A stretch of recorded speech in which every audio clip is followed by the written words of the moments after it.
Hi, everyone. We are going to go ahead and get started. Thank you all so much for joining us on maybe some of y'all's lunch break or your day off, but we're glad that you are here to help us talk about the legislative wrap-up for the ACLU of Oklahoma.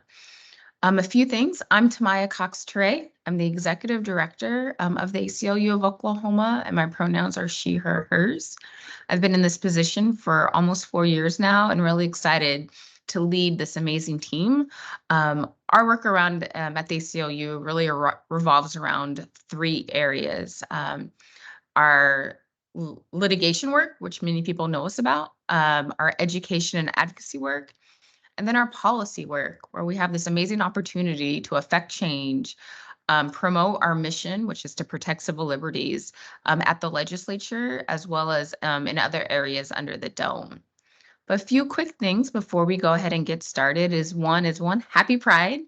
I hope everyone that was able to join Pride this past weekend was able to do that. And we know that the ACLU of Oklahoma, and we'll have an opportunity to hear more um, from our advocacy manager about some of the events that the ACLU will be doing to celebrate Pride. We also want to recognize that over this past weekend, we also commemorated the anniversary of the Tulsa Race Massacre. The Legacy Festival is an amazing event if you haven't been in Tulsa to really showcase the resiliency of the city and the amazing work of those that are still present here as well. So if you get a chance, continue to look for ways to partner, the ways ACLU is partnering, the ways that you can partner with the great work of Justice for Greenwood. And then lastly, it'd be remiss for me not to say is that the ACLU of Oklahoma is actually celebrating our 60th anniversary this year. We were founded in 1964, which I think for many people recognize what was really happening across the country and in our state around that time. And I think it truly goes to the testament of the work that's happening in our state. It's full circle moments for many of us because just this morning, some staff was actually going through old newsletters starting from as early as 1977, I believe. And to see that we are fighting some of the same fights is a little heartbreaking. But what I think it goes to show, again, is the testament that we as the ACLU, as well as our supporters and members, has stood strong in our work, in our mission to protect civil liberties. And we know that there's an opportunity for us to continue to fight for those same civil liberties for hopefully for another 60 years. So please be on the lookout for ways to get involved for our 60th anniversary. We have events happening every month, and we will end the year with a gala here in Oklahoma City. So please be on the lookout. If you are not a member of the ACLU, we really stress and hope that you consider to become a member. And if you're currently a member, we thank you for your support in the work that we are doing. You are going to hear from our amazing policy director, our advocacy manager throughout the rest of this webinar. However, we recognize that some of the work that we're doing you may not be familiar with or may have questions. So please, please don't hesitate to use the Q&A function or the chat function on the webinar, and we will do our best to moderate those questions and get those questions answered for you. But always, please know that you can follow along with the ACLU at acluok.org to see the bills that we were tracking, as well as the kind of the outcomes from that. So with that, I thank you again for being here, and I'm going to turn it over to our amazing policy director, Cindy Nguyen. Thank you all. Thanks, Tamaya. Hey, y'all. My name is Cindy Nguyen. My pronouns are she, hers. And like Tamaya said, I am the policy director for the ACLU of Oklahoma. So we will get started on talking about what all of this wrap-up entails and the agenda. So we'll do a thorough session overview. Like Tamaya said, if you are not familiar with some of the bills that you are tracking, you will definitely realize that throughout this wrap-up. Next, we will do a Q&A from our entire team. So if you have any questions for our legal or organizing or our policy team, now would be the chance to be able to ask them. And then lastly, we'll do some events and announcements on ways you can get involved with the ACLU of Oklahoma throughout the summer. So we'll get started. One of the very unique and lovely things about our legislative process, if you are not familiar, is that there is absolutely no room for testimony from the public at any point in the legislative process. Meaning that one of the only true times that our legislators get to hear from folks like us or folks who are impacted on the ground is when we directly reach out to them. And now that session is finally over, this is probably one of the best times to reach out to our elected officials and either meet them in the Capitol or invite them out for a cup of coffee to talk about issues that really matter the most to you. So when we are talking about all of these bills and you are seeing all the doom and gloom, do not fret, do not worry, because we will have our incredible organizing manager, Jasmine Brown-Jutras, talk about ways to get involved and stay involved in our community, because we know that democracy is never easily handed over in a state like ours. So we'll do a quick overview of what the session entails. So you can see that our legislative session lasts for 2 years. And we have just completed the second half of the 59th legislative session. That is a mouthful.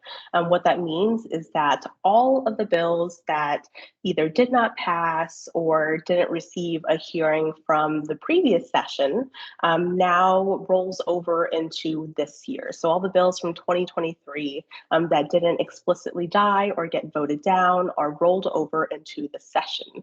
So on top of the 3,000 bills that we had to track last year, on top of that, we also get an additional fun 2,000 bills. And out of those 5,000, 6,000 bills, we were tracking over 400 of them because our issue area is so broad. So if you check out our legislative tracker, you can kind of see what our priority issue areas are. You can also notice from the session deadlines that bills typically move in an increment of about 2 to 3 weeks, and usually 3 weeks. So it usually goes through committee and then makes it on the floor and then repeats over on the other side. So again, if you scan the QR code, you can see some of our priority issue areas, including all things criminal legal reform, reproductive justice, US LGBTQ plus rights, censorship, religious discrimination, immigrants' rights, you name it, we are probably tracking it and fighting it at the Capitol. And then we will discuss each of these priority issue areas in the next few slides. So the first slide, this is probably the one that made the most news out of the entire legislative session. We, as a team, were hearing as early as March that there was going to be an anti-immigrant bill that was similar to Texas's SB4. We didn't know when it was going to be introduced, so we were waiting by our phones and emails every day, just waiting for the language to finally be introduced. And at the request of the Attorney General, leadership on both sides or both chambers, the Senate and the House, introduced an anti-immigrant bill, House Bill 4156. So the bill language was finally introduced by mid-April, and by the end of April, Governor Stitt had already signed the bill. So if you remember seeing the legislative session deadlines in the previous slide, you know that the bills typically move in about 3-week increments throughout the session. However, we saw House Bill 4156 move incredibly quickly. So the entire bill made it through the entire legislative process in about 3 weeks or less than a month. And this is not typical for bills. However, if leadership on both sides decides that a bill is going to be a priority, it can move as fast as they want it to. So I always joke that with legislative session, the rules are always made up and they're often suspended, and the points don't always matter. So with House Bill 4156, Governor Stitt signed it at the end of April. However, it is not effective until July 1st. So what House Bill 4156 does is that it creates a new crime, impermissible occupation. What this means is that in the bill, it says if you have entered and stayed in Oklahoma without, quote, legal authorization, which they do not define in the bill, And it also expects local police officers to enforce federal immigration law. So there's a lot of issues with the bills, including constitutionality. And then if you are found to be staying in Oklahoma without legal authorization, you can either face a misdemeanor of up to $500 or up to a year in jail. Or any subsequent arrest is punishable by a felony of up to $1,000 or 2 years in prison. After both sentences, you are also required to leave the state of Oklahoma, not the country of the US, but the state of Oklahoma within 72 hours. So upon the conviction or your serving of the sentence, whichever comes later, you are required to leave Oklahoma within 72 hours. So we knew that this bill was cruel and unusual, and we warned the legislators at the very beginning that we were going to do everything in our power to protect our immigrant communities, including litigation, which you can scan with the QR code to see our litigation announcement. And then we told them that, again, we were going to do everything in our power to protect our immigrant communities, including litigation. We warned lawmakers that this type of bill was not only unconstitutional, but it made our communities less safe. There was going to be even more distrust of police officers when it comes to reporting crimes. So again, our team is going to use everything in our power to make sure our immigrant communities stay safe. And you will hear from Megan a little bit later on about the ongoing litigation with House Bill 4156. So moving on to bills that didn't pass. It has been quite a terrible year for anti-immigration legislation. And then you can see that there were two bills that did not pass. House Bill 3071 by Representative Hayes stated that no entity within Oklahoma, including nonprofits, local or state entities, can use state revenues to, quote, benefit undocumented folks. This also includes things like public schools and nonprofits. Many of them were concerned because how are you as a nonprofit able to decide who is an undocumented immigrant and what type of funds you are using to help all of the clients and serve all of the people of Oklahoma. So we saw that that type of bill did not pass. We also saw further criminalization of our undocumented communities. House Bill 4090 by Representative Hardin said that if you are an undocumented person and you are arrested for violating a criminal offense, on top of that punishment, you are also facing an additional 5 years in prison if you arrested. On top of that, you also are deported from the US. So these are the type of bills that we are coming up against every day at the Capitol and making sure we can do as much harm reduction as possible. So those are just some of the anti-immigrant bills that we were facing this year. Moving on to reproductive freedom. This has been actually a really good year for reproductive freedom bills in terms of the bills that survive session or the bills that are attacking reproductive freedom, and none of them have survived session, which is great news. There were over 20 bills attacking reproductive freedom in general, and about 17 of those bills were explicitly anti-abortion bills. So we knew it was going to be a battle from the start to the finish. We were fighting all types of bills, including the one that probably made the most headlines, is a bill that actually tried to ban emergency contraception, such as IUDs and Plan Bs. And with that, it also tried to create an abortion database.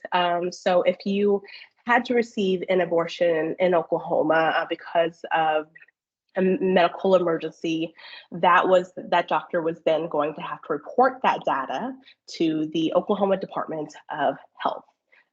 We aren't sure why that type of data is needed, besides just creating a mass surveillance type of state for reproductive freedom in our state. So many of the bills that we were fighting are introduced with model legislation from our Lovely friends at the Alliance Defending Freedom, many of the bills that we are fighting this session and probably the next session, such as anti-trans, anti-reproductive freedom, many of them do come from the same think tanks. Because we know it is the same playbook that they are all using.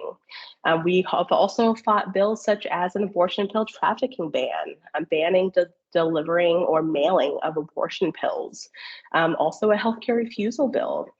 This was an incredibly broad bill that would have allowed providers and health insurance companies and employers to deny healthcare for any reason based on conscience. So you can come up with any reason, the sky's blue that day, you want to deny somebody's access to healthcare.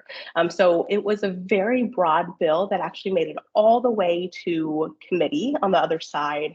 So it made it all the way to the Senate committee, and then it failed in the committee by a vote of 6-6.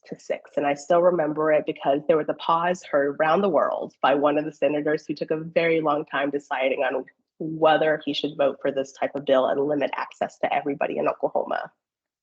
So we fought those type of bills. There's also bills that further criminalize STIs in our states, including HPV. If you are not aware, 80 to 90% of the population in the US have HPV at some point in their lives. Our prisons, our jails could simply not handle that type of influx in population. And the criminalization of the spread of STIs bill made it very far into session before it was not heard. Finally, we also fought a forced outing / a sex education opt-in bill. So this bill took out the definition of consent in sex education. What it also did was forcibly out students. So if there was a change into their mental health status, their names or their pronouns used at schools, then parents or guardians would be notified of this, effectively outing vulnerable to us LGBTQ+ children and students. So those were all of the bills that we were able to help defeat in session. But it's not all bad bills that were introduced in reproductive freedom. We also saw plenty of good bills also pass. We saw a maternal mortality bill. House Bill 2151 is going to require hospitals to report deaths within 72 hours, as well as report deaths to the Maternal Mortality Review Committee within 72 hours. And it also says that investigations into their deaths are no longer optional, which I cannot believe they used to be optional. So we are thrilled to our friends and coalitions and Senator Dossett, who was able to move mountains and pass that type of legislation.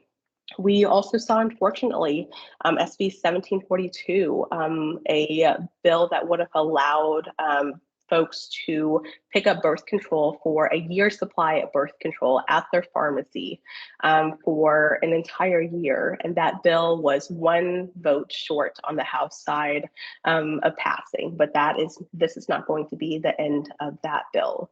So no bills attacking reproductive justice have survived this session, and we saw multiple good bills in this arena also pass. So it has been a fantastic year for reproductive freedom in Oklahoma. Moving on to our 2S LGBTQ+ work. It has also been a pretty good year if you compare it to previous years in legislative session for the type of bills that passed and did not pass in this priority issue area. So you have probably heard at the beginning of session, there were over 50 anti-2S LGBTQ+ bills that were introduced in the 59th legislative session. This is the highest amount of anti-2S LGBTQ+ bills in the nation for 2024. So always a top 10 state when introducing those type of bills. And like I said in the previous slide, talking about reproductive freedom, many of the bills that we fight often come from the same think tanks, such as the Alliance Defending Freedom and the Heritage Foundation. So one of the bills that the Heritage Foundation managed to push through our legislature is SB 1959, or the Online Age Verification Bill by Senator Alvord and Representative Hagenbach. What this bill does is that the Heritage Foundation came out and said the quiet part out loud and said that it is meant to restrict access to information online regarding sex education, to us LGBTQ plus content, and information regarding gender affirming care. So many of the folks that voted for this bill believed that it was just protecting children from pornography, but we knew that these type of think tanks have a hidden agenda when it comes to these type of bills, that the online age verification is only going to chill online speech. So that was one of the bills that did pass. We also saw very recently, I believe there were only 2 days of session left. And of course, our legislature could not go through session without passing at least one anti-trans bill. And this bill is House Bill 1449, what we call the Trans Erasure, or as many of you may know, the Women's Bill of Rights. Although if you were to ask me what rights do women get in this bill, and I will tell you nothing. Not equal pay or anything like that. What this bill is meant to do is attack trans women and girls in our state. So the governor has already signed an executive order in 2023, also the Women's Bill of Rights, and House Bill 1449 is going to codify that executive order from 2023. What it is going to do is it is going to force many domestic violence shelters and prisons to risk federal funding because they have to comply with a bill like House Bill 1449 and risk violating non-discrimination guidelines for their federal fundings when it comes to housing or serving their trans clients.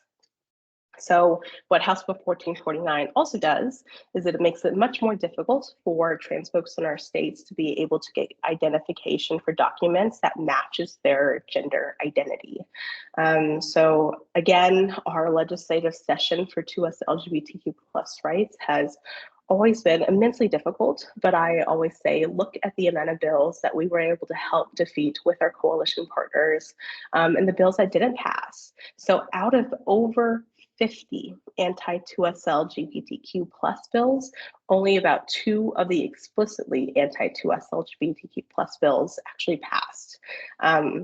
So we are seeing more bills, such as the gender marker bans, adult gender affirming care bans not pass. We saw, unfortunately, pro-conversion therapy bills, pride flag bans. We saw obscenity bans, restrictions on sex education, don't say gay trans ban, STI criminalization, and then the prison detransition, or forcibly forcing people, trans folks in prisons, to detransition. So none of those bills passed. And like I said, out of 50 bills, we only saw about 2 of them pass this session. So it has been a pretty good year when it comes to reproductive freedom, as well as 2us LGBTQ plus bills, because of the amount of bills that we did not see pass or we were able to help defeat. Moving on to our class and library censorship bills. You can also scan that QR code to read the statement by our team from Governor Stitt's DEI executive order from last year. He seems to be passing a lot of executive orders meant to attack our marginalized communities. So this legislative session, we fought over 34 censorship bills, many of them having to do with DEI and higher ed. So whatever type of bills make the news is usually the ones that we're fighting at the Capitol.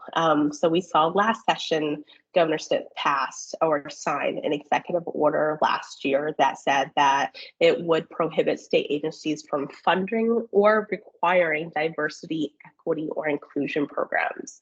Many of these bills would have codified that executive order. But I do want to make a note that that executive order does not require that Oklahoma universities eliminate all of their DEI programs, but it does require a careful review of their offices. So we saw many attacks on DEI in higher education and classroom censorship bills. We also saw the typical attacks on school libraries, content restrictions, students having to would have had to get parental permission to read any type of books that would have been above their grade level. So any adult type of books for maybe 16 or 18-year-olds would have had to get permission for to read those type of books. We also saw outright book bans for educators and school libraries. We also saw bills that would have required public libraries, not just public school libraries, to get rid of some of their books that may be inappropriate for minors. And then lastly, we saw some obscenity bans that would have definitely impacted the showings of Dune and other movies in Oklahoma. So these are the type of bills that we are going up against the Oklahoma legislative session. But the good news is, again, no class or library censorship bills have survived this session. And hopefully our legislators are realizing how impossible to enforce many of these bans are and how, frankly, ridiculous many of these bans are. So again, none of the class or library censorship bills have survived this legislative session. This has also been a terrible year for religious freedom in Oklahoma.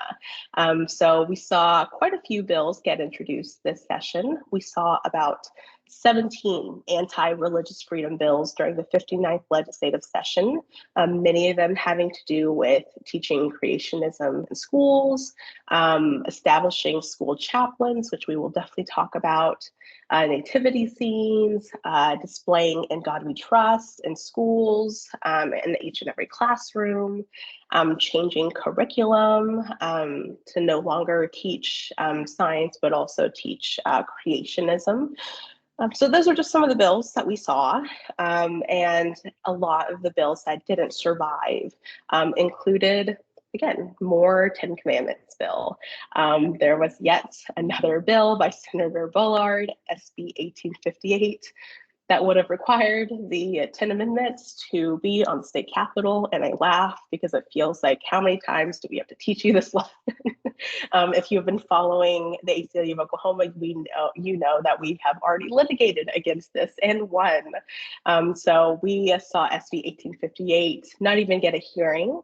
We also saw House Bill 2962 that would have required the 10 Commandments to be displayed in each and every single classroom, not be heard either. So that's great news there. We also saw several bills that would have violated the separation of church and state. The Oklahoma Freedom of Religious Expression Act, and I put that in quote because it allows for explicit permissions for various, quote, Judeo-Christian standards, practices, and expressions in our public schools. And that was in the bill itself. So that bill did many things, including establishing school chaplains and establishing Judeo-Christian values within our public school systems. That both of those bills were also defeated. We also saw, like I mentioned previously, many bills trying to introduce school chaplains. So not only those three bills, but the Oklahoma Freedom of Religious Expression Act also would have established school chaplains in our schools. So there were about 5 bills that would have done that, and it would have allowed for schools to hire or accept volunteer chaplains to come into schools and talk to students. Thankfully, we were able to defeat it with our partner coalitions. Many thanks to teachers who also reached out to their elected officials to tell them how ridiculous that type of bill is and how it definitely violates the separation of church and state and violates students' religious freedoms.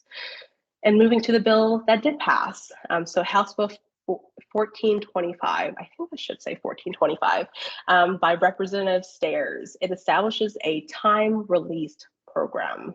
So what this does is it allows public school students to miss up to 3 class periods per week or up to 125 class periods per year in classes and go off campus to attend religious education.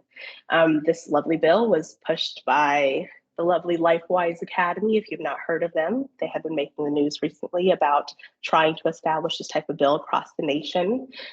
This bill is one of the more extreme ones across the nation because of the amount of time students are able to miss in class. So again, these are the type of bills that we are seeing be introduced every single year in the legislature, and just how much work we have to do to fight back against not only religious freedom bills, but many of the bills in our priority issue areas. So out of many of the anti-religious freedom bills, about 17 of them, currently only one of them had passed, and that is House Bill 1425, the Released Time School Program. Moving on to voting and elections. This has been a terrible year for the initiative petition process in Oklahoma, as well as ranked choice voting. So we saw over 30 anti-voting or election bills be introduced this legislative session alone. So out of those, there were two attacks on the initiative petition process, SB 518 and House Bill 1105. Both of these restrict the initiative petition process. Things such as criminal legal reform, medical marijuana, or expanding Medicaid were all established because the citizens or people of Oklahoma said that we want to see certain policies enacted and pull our state forward, whether or not the legislature agrees with us. It is a form of direct democracy within our state, but we saw that there were many bills trying to restrict this, oftentimes because they knew the power of the people.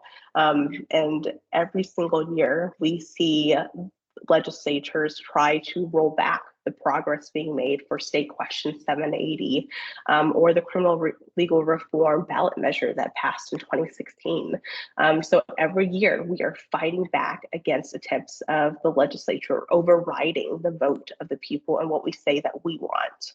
So with SB 518, it does quite a few number of things. It increases the protest period to 20 days. Although they have once again changed it in 1105 to increase the protest period to 90 days. So the legislature can't even decide for themselves how many days they want to increase the protest period for a ballot measure. It also increases the required verifiable data points for signature collection. What this means is that currently, if you are collecting signatures for a ballot measure, you have to collect 5 data points.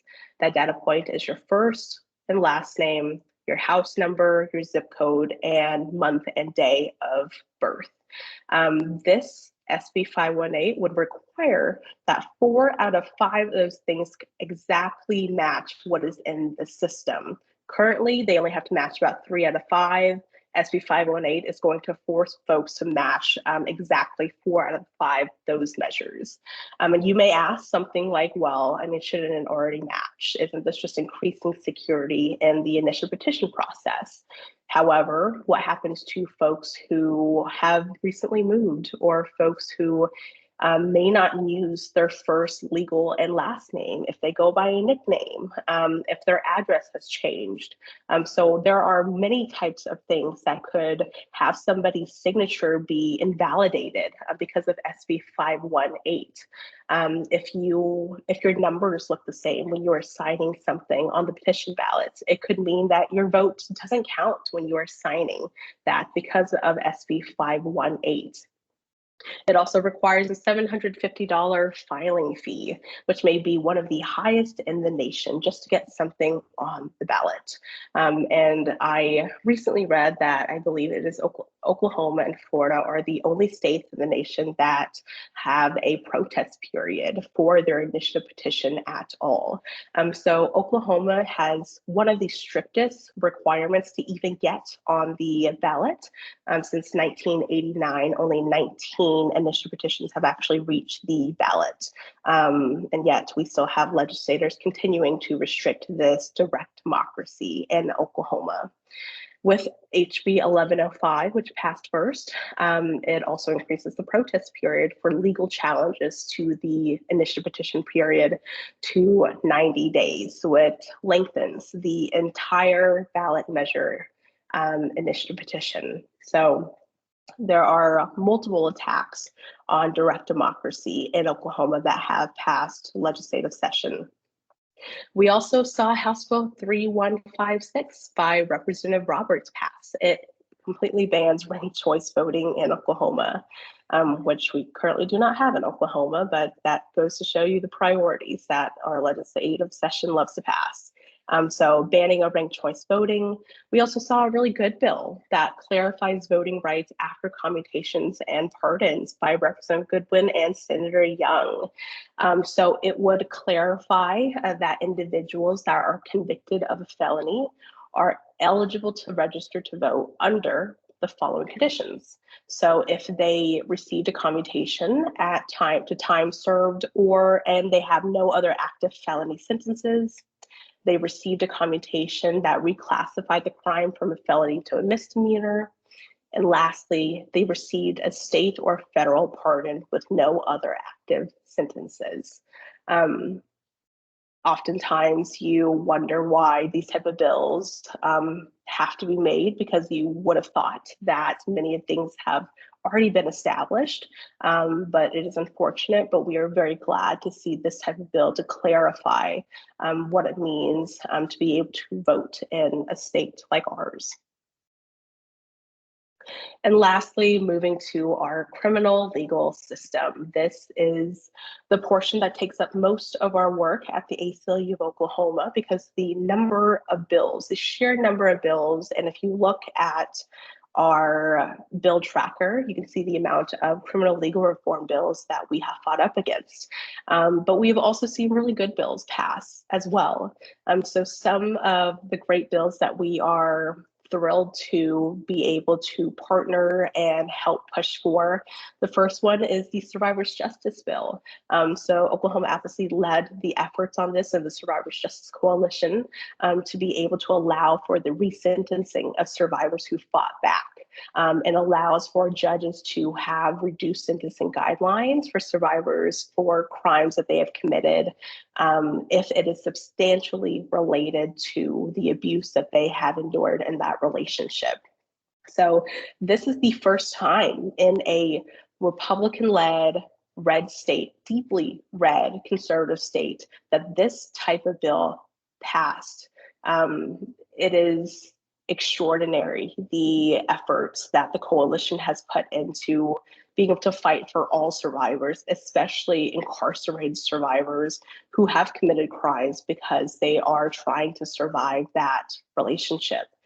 So we are thrilled to see the Survivors Justice Bill pass. That is SB 1835. It also survived a veto from the governor. So again, the legislative process keeps you on your toes. We also see our own speedy trial bill pass. So this one went through many iterations before finally passing the legislature. And what it does is that our speedy trial bill amends the Speedy Trial Act in Oklahoma and reduces the maximum amount of time a person may be held in jail from 1 year to 9 years for felony or for cases after the initial appearance for a charge.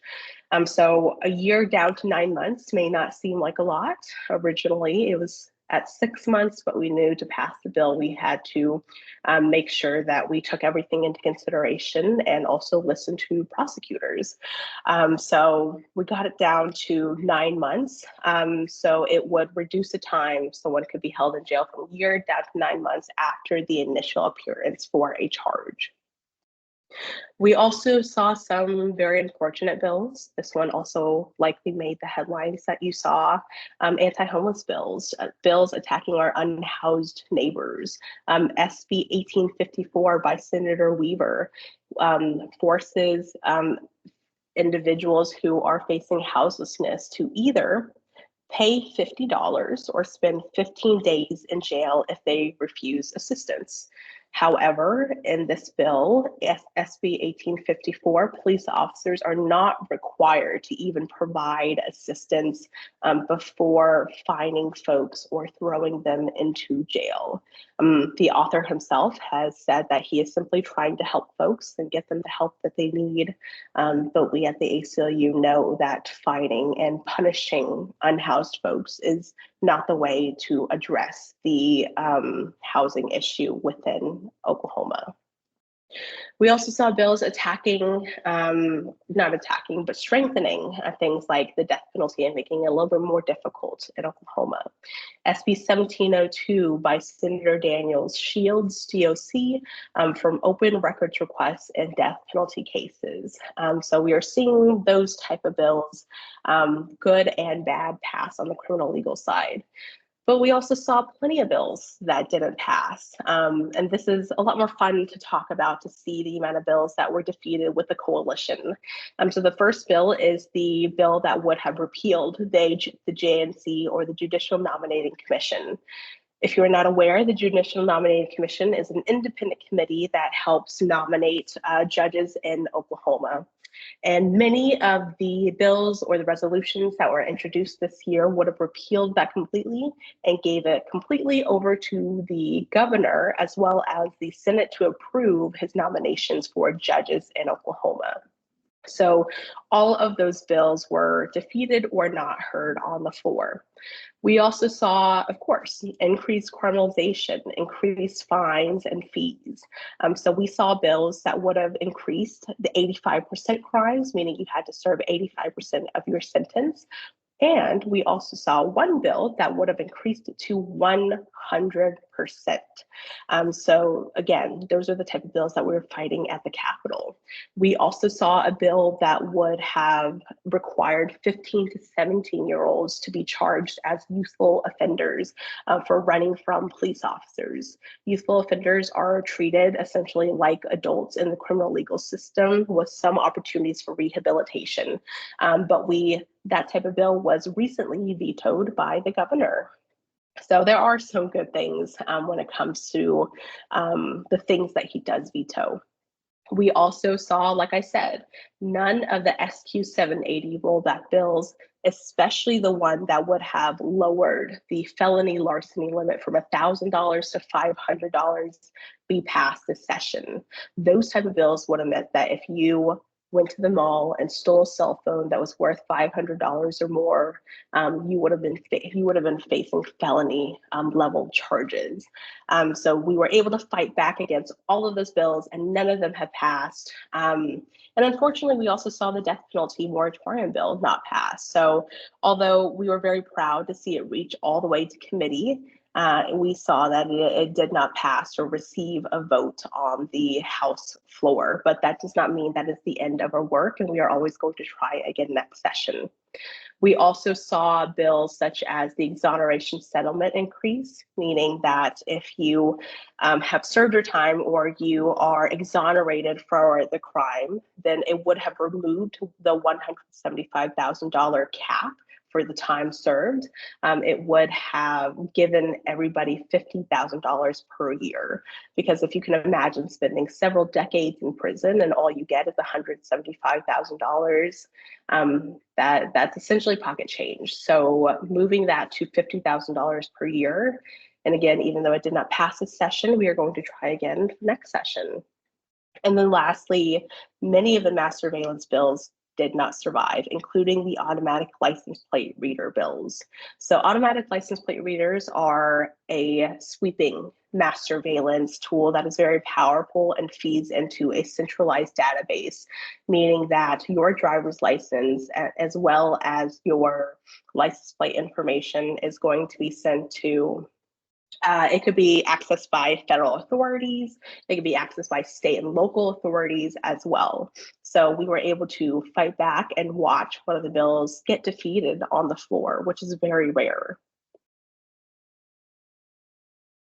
So those are all of our priority issue areas, and we are happy to answer any and all questions. And I will let Tamaya take it away and see if there are any questions that you may have that our team can answer in the chat. Thanks, Cindy. And definitely just want to thank you for your amazing work this session. So with that, I did see a couple that I did want to talk about. Cindy, this may be a question for you though, and it's from Carla Hinton, and she really talked about like we are seeing this huge number of religious liberty bills that were introduced this session. Do we think this was a concerted effort regarding this? And do we have any thoughts about what have been our thoughts regarding just the number of religious liberty bills? Yeah, so the sheer amount of anti-religious freedom bills have certainly surprised me, but I think many others and coalition members and teachers unions and all of them. And I definitely do think and believe it was a concerted effort. If you look at, I believe they're called the National Chaplain Association. The founder is based in Oklahoma himself, and he has been making a concerted effort to establish these type of bills across the nation. Like I said, organizations such as the Alliance Defending Freedom, Heritage Foundation use the same playbook every single year, but it definitely seems like this year there was a concerted effort to push for this, not only in Oklahoma, but across the nation. Yeah. Thanks, Cindy. And I think that's one of the things that we continue to see in Oklahoma is that it's not necessarily that these ideas or issues are born and bred in Oklahoma. They are very much just model legislation. But it's important for us as Oklahomans to continue to push back because how goes Oklahoma can go the rest of the country. And so Oklahoma continues to be an important testing ground, to say the least, for some of this bad legislation. So I think that is why a lot of times all eyes are on Oklahoma and how we move forward in some of these pieces of legislation, because then we are able to give great advice or suggestions to other states that may be facing similar attacks. Thank you for that. Are there any other questions regarding our legislative agenda before I think we kick it over to Jasmine? All right. One of the things I think it's really important for us to know is that we see the thread line between advocacy and policy. As Cindy mentioned in the very, very beginning, because Oklahoma is one of the few states that does not have an opportunity for public comment, that because we don't have an opportunity for public comment, we really rely heavily on our supporters and those that believe in these issues to really speak out. And so there's so many ways that we have gotten involved in session through our advocacy work, through our grassroots advocacy work. So Jasmine, if you can just talk a little bit, and sorry if I'm taking you away from what you had planned, but can you talk a little bit about the ways that you really connected advocacy with policy and how that helped to some of the successes that we had? Yeah, absolutely. Hey, everyone. My name is Jasmine Brown-Dutres. I'm our organizing manager here at the affiliate, and my pronouns are she, her. Thanks for that question, Tamaya. I think one of the things that is amazing here at this affiliate is that all of our departments are very collaborative in our approach. And I think that really aids when it comes to seeing those wins. For example, when Cindy is seeing a policy that has come out overnight and we know that we need to get our supporters on board, that looks like our advocacy team working closely with the comms team and preparing those hustle text messages that you all get. And that's a very easy way for you to stay involved. I saw a question in the chat about how do you stay involved on a low budget? Join our rapid response team. Our rapid response team is a hustle texting program where once you sign up, you're added into a list of folks. I believe we have about 500 Oklahomans on our rapid response team, where you receive a hustle text message from us whenever there is bad policies or good policies that we need your efforts on. But not only do you get many updates through the legislative session that need your direct efforts, we'll also talk to you throughout the year to share opportunities of like opportunities that I'm going to be sharing with you soon, like Juneteenth, Pride events. We've got many events that we do throughout the year within community. And these are ways that you can stay involved and aware of the issues that we're dealing with. That way you can be prepared to fight alongside us when we call on you. But it is really amazing to see the collaborative effort. And I really think that that contributes to why we have seen some successes, especially in this last session. But with that, I'd love to share some opportunities with you all to join us this month.